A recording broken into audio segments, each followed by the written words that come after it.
April 15th.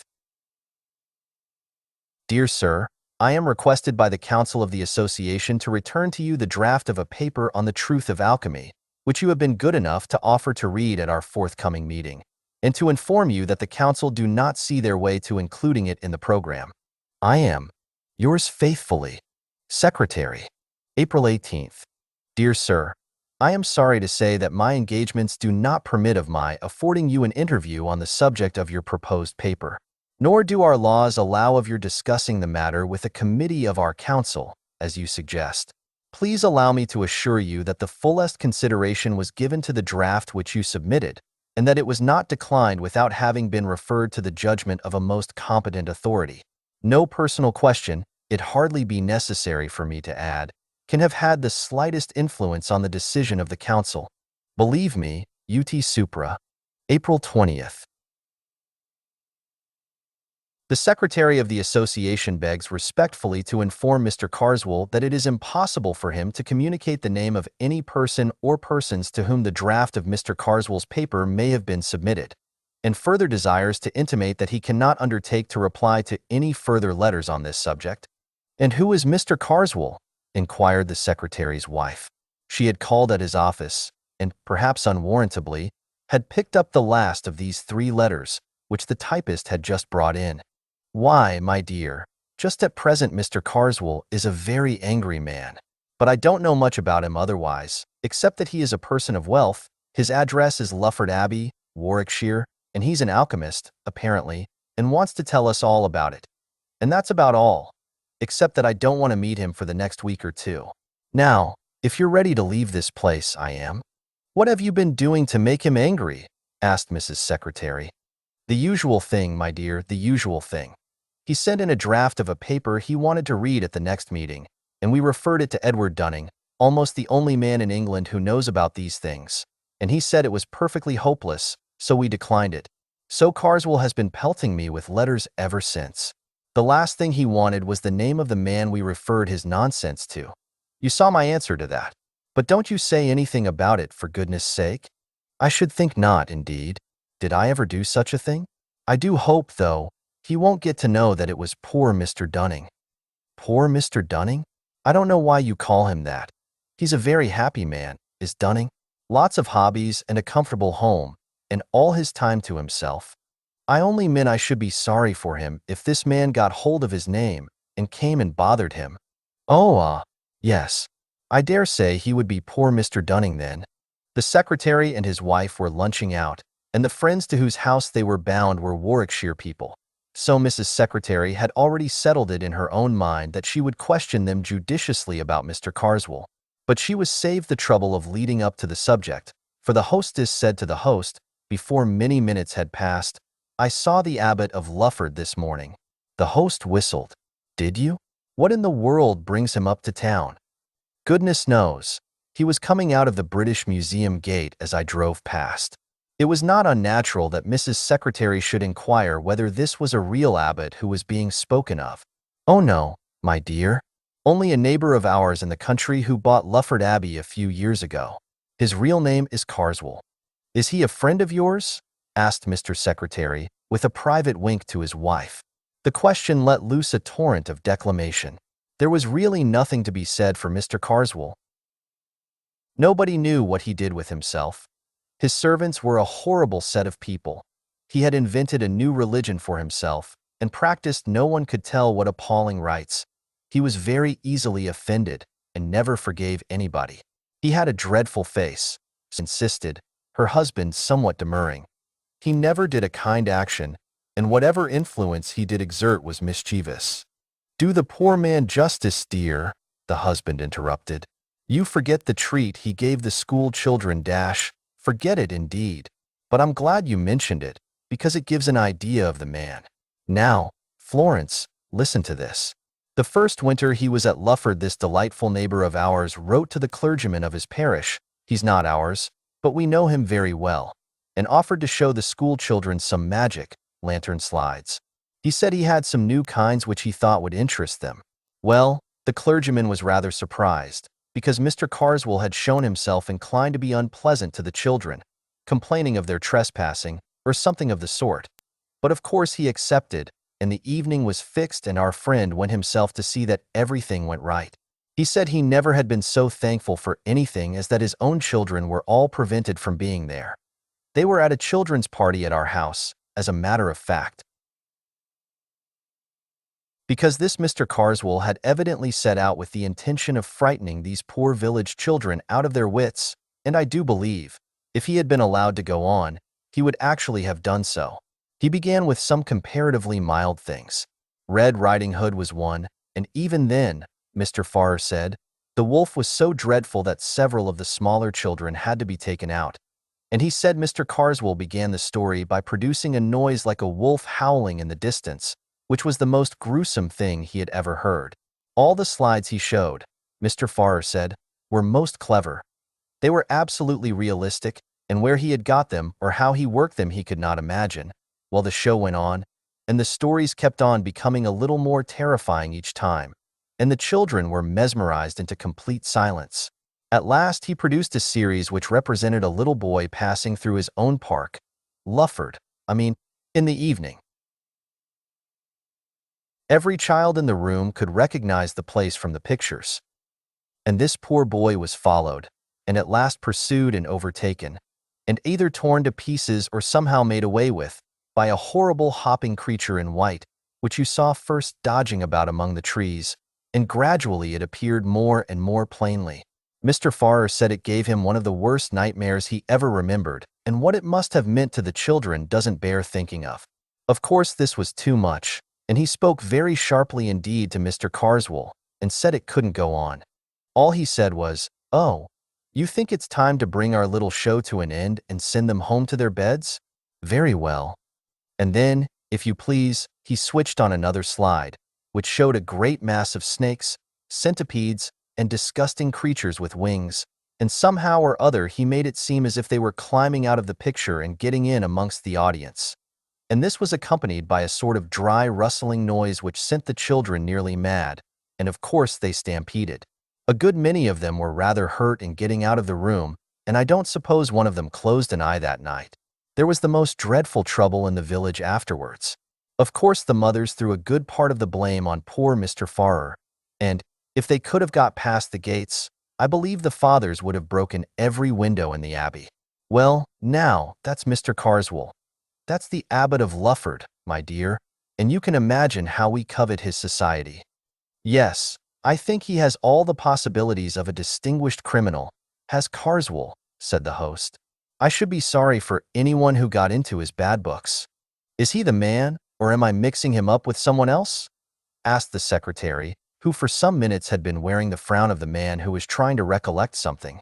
Is he the man who brought out a history of witchcraft some time back, 10 years or more? That's the man.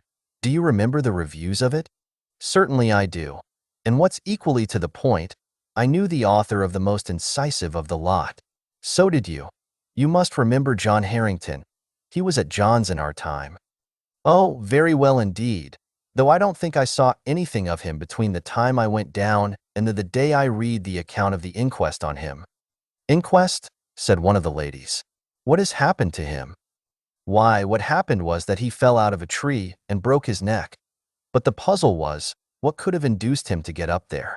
It was a mysterious business, I must say. Here was this man. Not an athletic fellow, was he? And with no eccentric twist about him that was ever noticed. Walking home along a country lane late in the evening, no tramps about, and he suddenly begins to run like mad, loses his hat and stick, and finally shins up a tree. Quite a difficult tree, growing in the hedgerow. A dead branch gives way, and he comes down with it and breaks his neck, and there he's found next morning with the most dreadful face of fear on him that could be imagined. It was pretty evident, of course, that he had been chased by something, and people talked of savage dogs, and beasts escaped out of menageries, but there was nothing to be made of that. That was in '89, and I believe his brother Henry, whom I remember well at Cambridge, but you probably don't, has been trying to get on the track of an explanation ever since. He, of course, insists there was malice in it, but I don't know.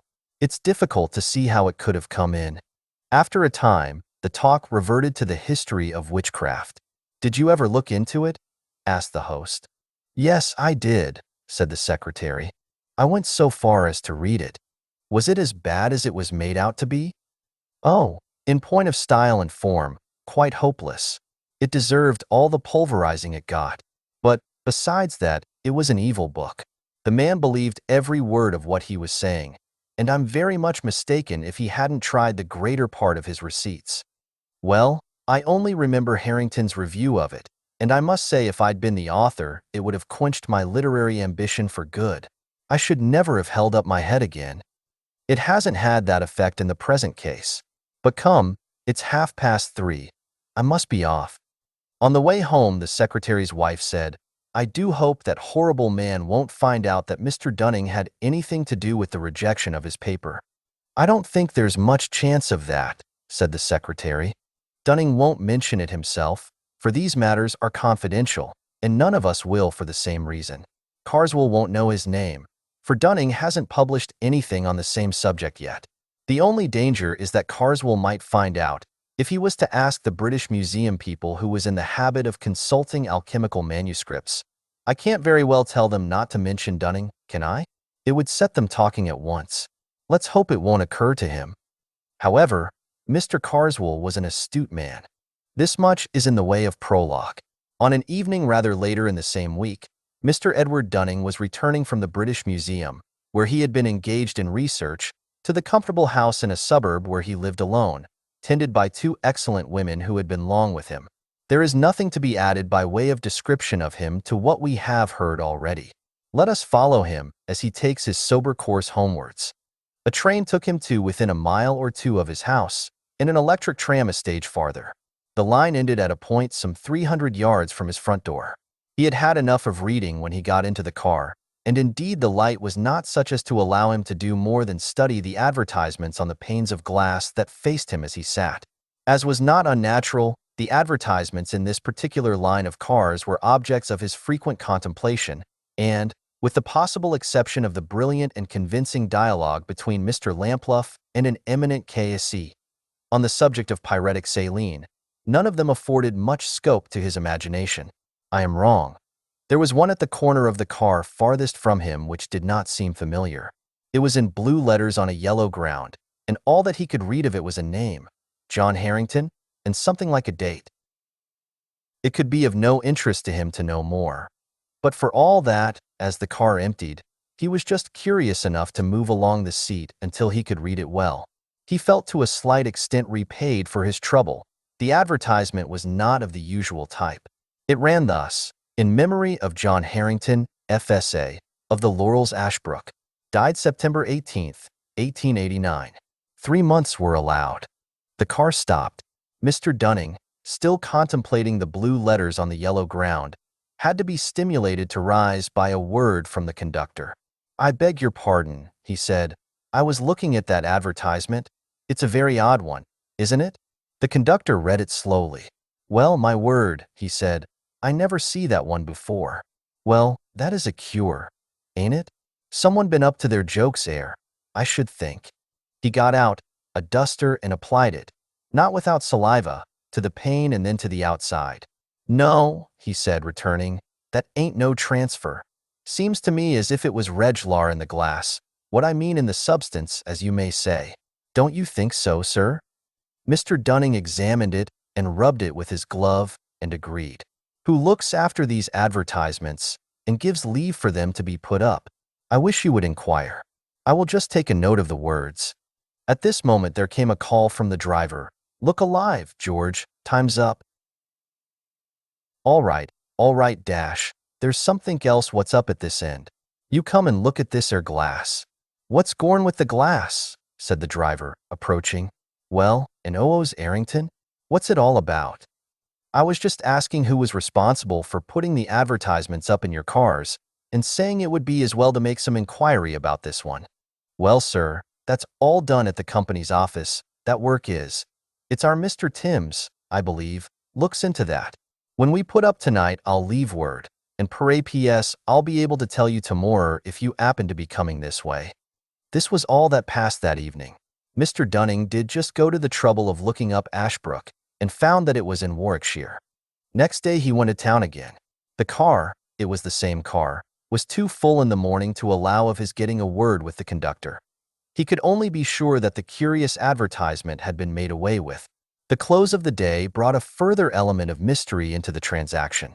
He had missed the tram, or else preferred walking home, but at a rather late hour, while he was at work in his study, one of the maids came to say that two men from the tramways was very anxious to speak to him.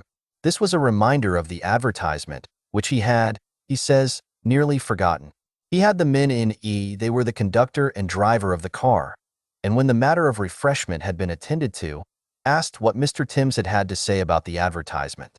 "Well, sir, that's what we took the liberty to step round about," said the conductor.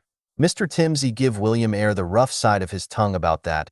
"'Cordin' to 'im there warn't no advertisement of that description sent in, nor ordered, nor paid for, nor put up, nor nothink, let alone not bein' there, and we was playing the fool talking up his time." "Well," I says, "if that's the case, all I ask of you, Mr. Timms," I says, "is to take and look at it for yourself," I says. "Of course if it ain't there," I says, "you may take and call me what you like." "Right," he says, "I will." And we went straight off. Now, I leave it to you, sir, if that ad, as we term him, with Arrington on it worn as plain as ever you see anythink, blue letters on yeller glass, and as I says at the time, and you borne me out, Reg Laren the glass, because, if you remember, you recollect of me swabbing it with my duster. "To be sure I do, quite clearly well?" "You may say well, I don't think." Mr. Timms he gets in that car with a light. No, he telled William to hold the light outside. "Now," he says, "where's your precious ad? What we've 'eard so much about?" "'Ere it is," I says, "Mr. Timms," and I laid my "and" on it. The conductor paused. "Well," said Dunning, "it was gone, I suppose." "Broken?" "Broke." I nodded.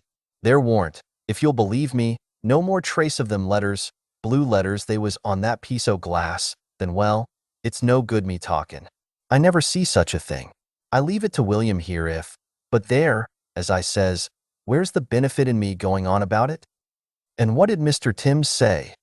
"Why, he did what I give him leave to, called us pretty much anythink he liked, and I don't know as I blame him so much neither.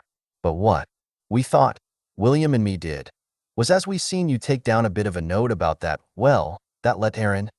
I certainly did that, and I have it now. Did you wish me to speak to Mr. Timms myself, and show it to him? Was that what you came in about?" "There didn't I say as much," said William. "Deal with a gent if you can get on the track of one, that's my word. Now perhaps, George, you'll allow as I ain't took you very far wrong tonight." "Very well, William, very well. No need for you to go on as if you'd add to frogs march me air. I come quiet, didn't I? All the same for that, we adn't ought to take up your time this way, sir. But if it's so apeened you could find time to step round to the company's orfice in the morning and tell Mr. Timms what you seen for yourself, we should lay under a very high obligation to you for the trouble. You see it ain't bein' called, well, one thing and another, as we mind, but if they got it into their AD at the orfice as we seen things as warn't there, why, one thing leads to another, and where we should be a 12 month since, well, you can understand what I mean." Amid further elucidations of the proposition, George, conducted by William, left the room. The incredulity of Mr. Timms, who had a nodding acquaintance with Mr. Dunning, was greatly modified on the following day by what the latter could tell and show him, and any bad mark that might have been attached to the names of William and George was not suffered to remain on the company's books. But explanation there was none. Mr. Dunning's interest in the matter was kept alive by an incident of the following afternoon. He was walking from his club to the train, and he noticed some way ahead a man with a handful of leaflets, such as are distributed to passers-by by agents of enterprising firms. This agent had not chosen a very crowded street for his operations. In fact, Mr. Dunning did not see him get rid of a single leaflet before he himself reached the spot. One was thrust into his hand as he passed. The hand that gave it touched his, and he experienced a sort of little shock as it did so. It seemed unnaturally rough and hot. He looked in passing at the giver, but the impression he got was so unclear that, however much he tried to reckon it up subsequently, nothing would come. He was walking quickly, and as he went on glanced at the paper. It was a blue one. The name of Harrington in large capitals caught his eye. He stopped, startled, and felt for his glasses. The next instant, the leaflet was twitched out of his hand by a man who hurried past and was irrecoverably gone. He ran back a few paces, but where was the passerby? And where the distributor? It was in a somewhat pensive frame of mind that Mr. Dunning passed on the following day into the select manuscript room of the British Museum and filled up tickets for Harley 3586 and some other volumes. After a few minutes, they were brought to him, and he was settling the one he wanted first upon the desk when he thought he heard his own name whispered behind him. He turned round hastily, and in doing so, brushed his little portfolio of loose papers onto the floor. He saw no one he recognized except one of the staff in charge of the room, who nodded to him, and he proceeded to pick up his papers. He thought he had them all, and was turning to begin work, when a stout gentleman at the table behind him, who was just rising to leave, and had collected his own belongings, touched him on the shoulder, saying, "May I give you this? I think it should be yours," and handed him a missing quire. "It is mine, thank you," said Mr. Dunning. In another moment, the man had left the room. Upon finishing his work for the afternoon, Mr. Dunning had some conversation with the assistant in charge, and took occasion to ask who the stout gentleman was. "Oh, he's a man named Carswell," said the assistant. "He was asking me a week ago who were the great authorities on alchemy, and of course I told him you were the only one in the country. I'll see if I can catch him. He'd like to meet you, I'm sure." "For heaven's sake, don't dream of it," said Mr. Dunning. "I'm particularly anxious to avoid him." "Oh, very well," said the assistant. "He doesn't come here often. I dare say you won't meet him." More than once on the way home that day, Mr. Dunning confessed to himself that he did not look forward with his usual cheerfulness to a solitary evening. It seemed to him that something ill-defined and impalpable had stepped in between him and his fellow men, had taken him in charge, as it were. He wanted to sit close up to his neighbors in the train and in the tram, but as luck would have it, both train and car were markedly empty. The conductor, George, was thoughtful and appeared to be absorbed in calculations as to the number of passengers. On arriving at his house, he found Dr. Watson, his medical man, on his doorstep. "I've had to upset your household arrangements, I'm sorry to say, Dunning, both your servants hors de combat. In fact, I've had to send them to the nursing home." "Good heavens! What's the matter?" "It's something like ptomaine poisoning, I should think. You've not suffered yourself, I can see, or you wouldn't be walking about. I think they'll pull through all right." "Dear, dear. Have you any idea what brought it on?" "Well, they tell me they bought some shellfish from a hawker at their dinner time. It's odd. I've made inquiries, but I can't find that any hawker has been to other houses in the street. I couldn't send word to you. They won't be back for a bit yet. You come and dine with me tonight, anyhow, and we can make arrangements for going on. 8 o'clock. Don't be too anxious." The solitary evening was thus obviated, at the expense of some distress and inconvenience, it is true. Mr. Dunning spent the time pleasantly enough with the doctor, a rather recent settler, and returned to his lonely home at about 11:30. The night he passed is not one on which he looks back with any satisfaction. He was in bed and the light was out. He was wondering if the charwoman would come early enough to get him hot water next morning, when he heard the unmistakable sound of his study door opening.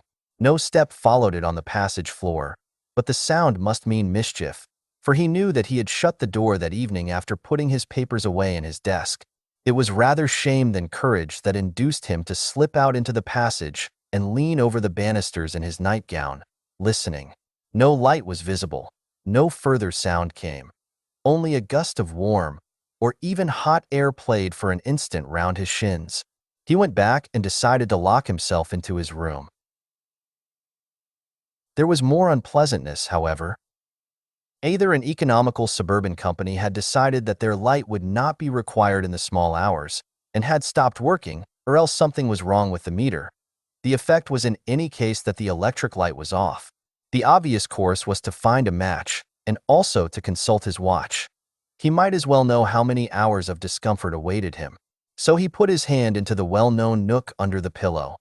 Only, it did not get so far. What he touched was, according to his account, a mouth with teeth and with hair about it, and, he declares, not the mouth of a human being. I do not think it is any use to guess what he said or did. But he was in a spare room with the door locked and his ear to it before he was clearly conscious again. And there he spent the rest of a most miserable night, looking every moment for some fumbling at the door. But nothing came. The venturing back to his own room in the morning was attended with many listenings and quiverings. The door stood open, fortunately, and the blinds were up. The servants had been out of the house before the hour of drawing them down. There was, to be short, no trace of an inhabitant. The watch, too, was in its usual place. Nothing was disturbed, only the wardrobe door had swung open, in accordance with its confirmed habit. A ring at the back door now announced the charwoman, who had been ordered the night before, and nerved Mr. Dunning, after letting her in, to continue his search in other parts of the house. It was equally fruitless. The day thus begun went on dismally enough. He dared not go to the museum. In spite of what the assistant had said, Carswell might turn up there, and Dunning felt he could not cope with a probably hostile stranger. His own house was odious. He hated sponging on the doctor. He spent some little time in a call at the nursing home, where he was slightly cheered by a good report of his housekeeper and maid. Towards lunchtime, he betook himself to his club, again experiencing a gleam of satisfaction at seeing the secretary of the association. At luncheon, Dunning told his friend the more material of his woes, but could not bring himself to speak of those that weighed most heavily on his spirits. "My poor dear man," said the secretary, "what an upset! Look here. We're alone at home, absolutely. You must put up with us. Yes. No excuse. Send your things in this afternoon." Dunning was unable to stand out. He was, in truth, becoming acutely anxious, as the hours went on, as to what that night might have waiting for him. He was almost happy as he hurried home to pack up. His friends, when they had time to take stock of him, were rather shocked at his lorn appearance and did their best to keep him up to the mark. Not altogether without success. But when the two men were smoking alone later, Dunning became dull again. Suddenly he said, "Gayton, I believe that alchemist man knows it was I who got his paper rejected." Gayton whistled. "What makes you think that?" he said. Dunning told of his conversation with the museum assistant, and Gayton could only agree that the guess seemed likely to be correct. "Not that I care much," Dunning went on, "only it might be a nuisance if we were to meet. He's a bad-tempered party, I imagine." Conversation dropped again. Gayton became more and more strongly impressed with the desolateness that came over Dunning's face and bearing, and finally, though with a considerable effort, he asked him point-blank whether something serious was not bothering him. Dunning gave an exclamation of relief. "I was perishing to get it off my mind," he said. "Do you know anything about a man named John Harrington?" Gayton was thoroughly startled, and at the moment could only ask why. Then the complete story of Dunning's experiences came out, what had happened in the tramcar, in his own house, and in the street, the troubling of spirit that had crept over him and still held him. And he ended with the question he had begun with. Gayton was at a loss how to answer him. "That could be ascertained from the Bennets, who knew him," Mrs. Gayton retorted, and she undertook to see the Bennets the very next day. "That could be ascertained from the Bennets, who knew him," Mrs. Gayton retorted, and she undertook to see the Bennets the very next day. It is not necessary to tell in further detail the steps by which Henry Harrington and Dunning were brought together. The next scene that does require to be narrated is a conversation that took place between the two. Dunning had told Harrington of the strange ways in which the dead man's name had been brought before him, and had said something, besides, of his own subsequent experiences. Then he had asked if Harrington was disposed, in return, to recall any of the circumstances connected with his brother's death. Harrington's surprise at what he heard can be imagined, but his reply was readily given. "John," he said, "was in a very odd state, undeniably, from time to time during some weeks before, though not immediately before, the catastrophe. There were several things. The principal notion he had was that he thought he was being followed. No doubt he was an impressionable man, but he never had had such fancies as this before. I cannot get it out of my mind that there was ill will at work, and what you tell me about yourself reminds me very much of my brother. Can you think of any possible connecting link?" "There is just one that has been taking shape vaguely in my mind. I've been told that your brother reviewed a book very severely not long before he died, and just lately I have happened to cross the path of the man who wrote that book in a way he would resent. Don't tell me the man was called Carswell. Why not? That is exactly his name. Henry Harrington leant back. That is final to my mind. Now I must explain further. From something he said, I feel sure that my brother John was beginning to believe, very much against his will, that Carswell was at the bottom of his trouble. I want to tell you what seems to me to have a bearing on the situation. My brother was a great musician and used to run up to concerts in town. He came back 3 months before he died from one of these and gave me his program to look at, an analytical program. He always kept them. I nearly missed this one, he said. I suppose I must have dropped it. Anyhow, I was looking for it under my seat and in my pockets and so on, and my neighbor offered me his, said, might he give it me, he had no further use for it, and he went away just afterwards. I don't know who he was, a stout, clean-shaven man. I should have been sorry to miss it. Of course I could have bought another, but this cost me nothing. At another time, he told me that he had been very uncomfortable both on the way to his hotel and during the night. I piece things together now and thinking it over then, not very long after, he was going over these programs, putting them on order to have them bound up, and in this particular one, which by the way I had hardly glanced at, he found quite near the beginning a strip of paper with some very odd writing on it in red and black. Most carefully done. It looked to me more like runic letters than anything else. Why, he said, this must belong to my fat neighbor. It looks as if it might be worth returning to him. It may be a copy of something. Evidently someone has taken trouble over it. How can I find his address? We talked it over for a little and agreed that it wasn't worth advertising about, and that my brother had better look out for the man at the next concert to which he was going very soon. The paper was lying on the book, and we were both by the fire. It was a cold, windy summer evening. I suppose the door blew open, though I didn't notice it. At any rate, a warm gust came quite suddenly between us, took the paper and blew it straight into the fire. It was light, thin paper, and flared and went up the chimney in a single ash. Well, I said, you can't give it back now. He said nothing for a minute. Then rather crossly, no, I can't. But why you should keep on saying so I don't know. I remarked that I didn't say it more than once. Not more than 4 times, you mean, was all he said. I remember all that very clearly, without any good reason. And now to come to the point. I don't know if you looked at that book of Carswell's which my unfortunate brother reviewed. It's not likely that you should, but I did, both before his death and after it. The first time we made game of it together. It was written in no style at all. Split infinitives, and every sort of thing that makes an Oxford gorge rise. Then there was nothing that the man didn't swallow, mixing up classical myths and stories out of the golden legend with reports of savage customs of today. All very proper, no doubt, if you know how to use them, but he didn't. He seemed to put the golden legend and the golden bough exactly on a par, and to believe both. A pitiable exhibition, in short. Well, after the misfortune, I looked over the book again. It was no better than before, but the impression which it left this time on my mind was different.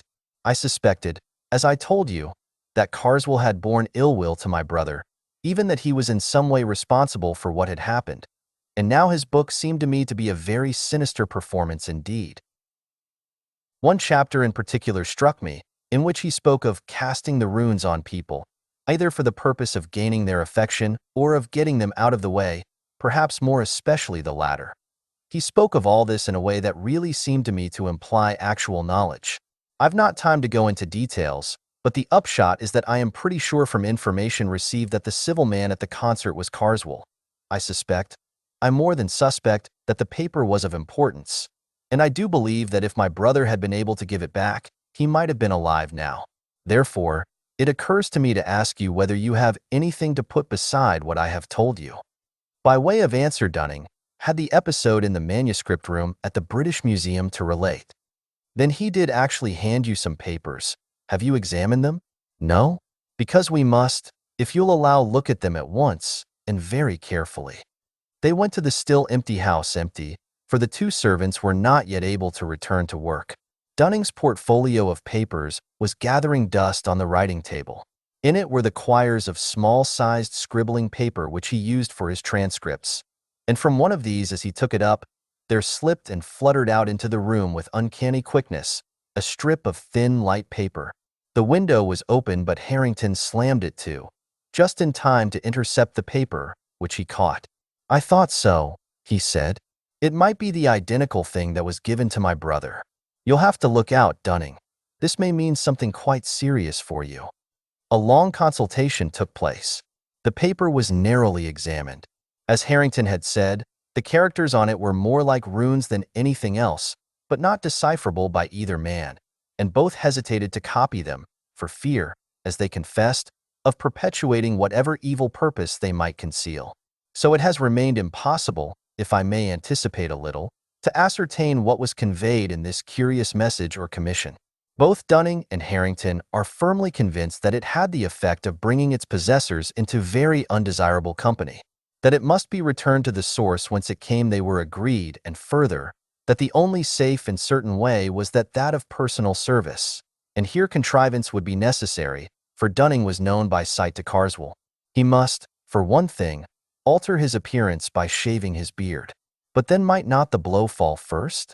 Harrington thought they could time it. He knew the date of the concert at which the black spot had been put on his brother. It was June 18th. The death had followed on September 18th. Dunning reminded him that 3 months had been mentioned on the inscription on the car window. "Perhaps," he added with a cheerless laugh, "mine may be a bill at 3 months too. I believe I can fix it by my diary." Yes, April 23rd was the day at the museum. It brings us to July 23rd. Now, it becomes extremely important to me to know anything you will tell me about the progress of your brother's trouble, if it is possible for you to speak of it. Of course. Well, the sense of being watched whenever he was alone was the most distressing thing to him. After a time, I took to sleeping in his room, and he was the better for that. Still, he talked a great deal in his sleep. What about? Is it wise to dwell on that, at least before things are straightened out? I think not. But I can tell you this, 2 things came for him by post during those weeks, both with a London postmark and addressed in a commercial hand. One was a woodcut of Buick's, roughly torn out of the page. One which shows a moonlit road and a man walking along it, followed by an awful demon creature. Under it were written the lines out of The Ancient Mariner, which I suppose the cut illustrates, about one who, having once looked round, walks on, and turns no more his head because he knows a frightful fiend doth close behind him tread. The other was a calendar, such as tradesmen often send. My brother paid no attention to this, but I looked at it after his death and found that everything after September 18th had been torn out. You may be surprised at his having gone out alone the evening he was killed, but the fact is that during the last 10 days or so of his life he had been quite free from the sense of being followed or watched. The end of the consultation was this. Harrington, who knew a neighbor of Carswell's, thought he saw the way of keeping a watch on his movements. It would be Dunning's part to be in readiness to try to cross Carswell's path at any moment, to keep the paper safe and in a place of ready access. They parted. The next weeks were no doubt a severe strain upon Dunning's nerves. The intangible barrier which had seemed to rise about him on the day when he received the paper gradually developed into a brooding blackness that cut him off from the means of escape to which one might have thought he might resort. No one was at hand who was likely to suggest them to him, and he seemed robbed of all initiative.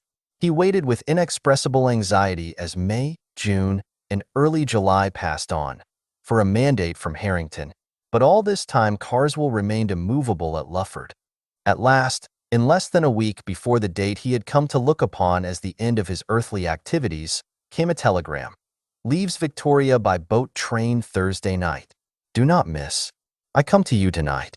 Harrington." He arrived accordingly, and they concocted plans. The train left Victoria at 9, and its last stop before Dover was Croydon West. Harrington would mark down Carswell at Victoria and look out for Dunning at Croydon, calling to him if need were by a name agreed upon. Dunning, disguised as far as might be, was to have no label or initials on any hand luggage, and must at all costs have the paper with him.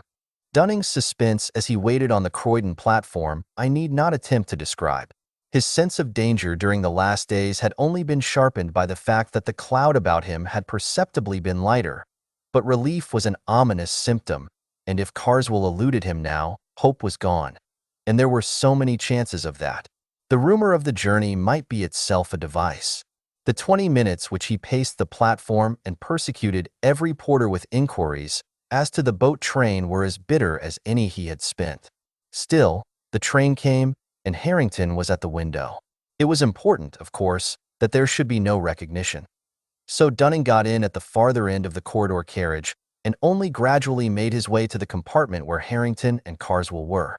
He was pleased, on the whole, to see that the train was far from full. Carswell was on the alert, but gave no sign of recognition. Dunning took the seat not immediately facing him and attempted, vainly at first, then with increasing command of his faculties, to reckon the possibilities of making the desired transfer. Opposite to Carswell and next to Dunning was a heap of Carswell's coats on the seat. It would be of no use to slip the paper into these. He would not be safe, or would not feel so, unless in some way it could be proffered by him and accepted by the other.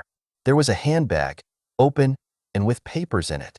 Could he manage to conceal this, so that perhaps Carswell might leave the carriage without it, and then find and give it to him?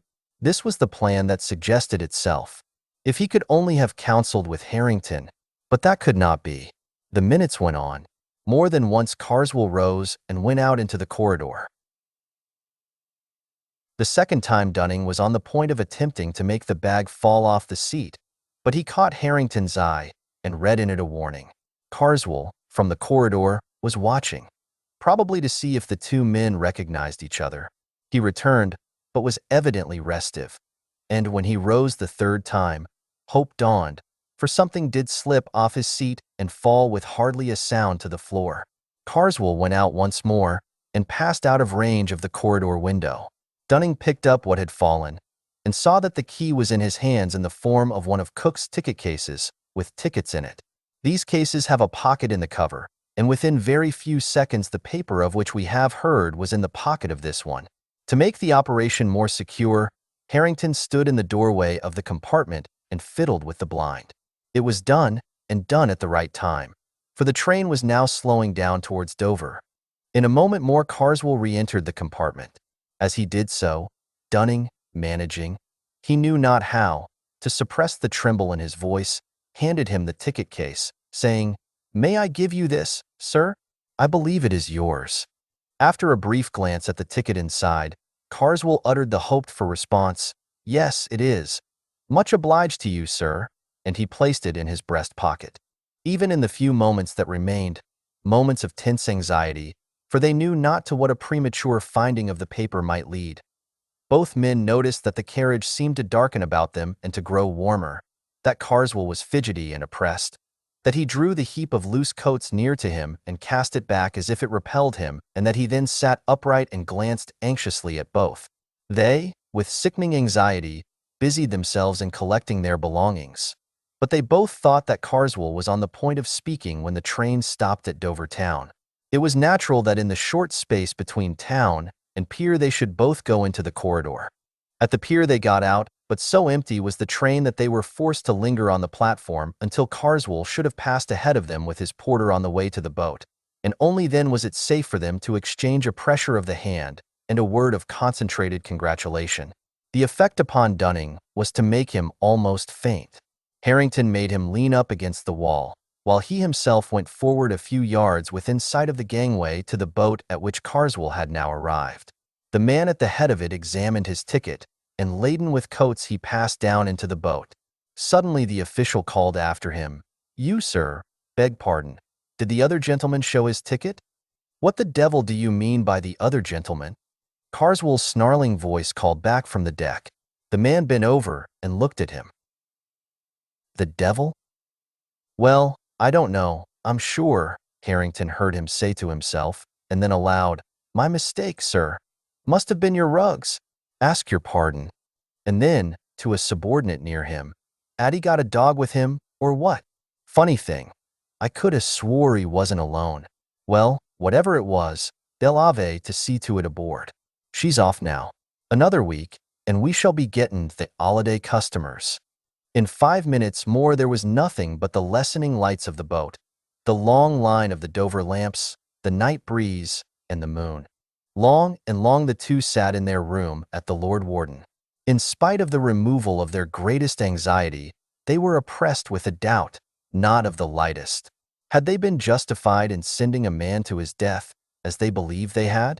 Ought they not to warn him, at least? No, said Harrington. If he is the murderer I think him, we have done no more than is just. Still, if you think it better. But how and where can you warn him? He was booked to Abbeville only, said Dunning. I saw that. If I wired to the hotels here in Joanne's guide, examine your ticket case, Dunning, I should feel happier. This is the 21st. He will have a day. But I am afraid he has gone into the dark. So telegrams were left at the hotel office. It is not clear whether these reached their destination or whether, if they did, they were understood. All that is known is that on the afternoon of the 23rd, an English traveler, examining the front of St. Wolfram's Church at Abbeville, then under extensive repair, was struck on the head and instantly killed by a stone falling from the scaffold erected round the northwestern tower, there being, as was clearly proved, no workman on the scaffold at that moment, and the traveler's papers identified him as Mr. Carswell. Only one detail shall be added. At Carswell's sale a set of Buick, sold with all faults, was acquired by Harrington. The page with the woodcut of the traveler and the demon was, as he had expected, mutilated. Also, after a judicious interval, Harrington repeated to Dunning something of what he had heard his brother say in his sleep, but it was not long before Dunning stopped him.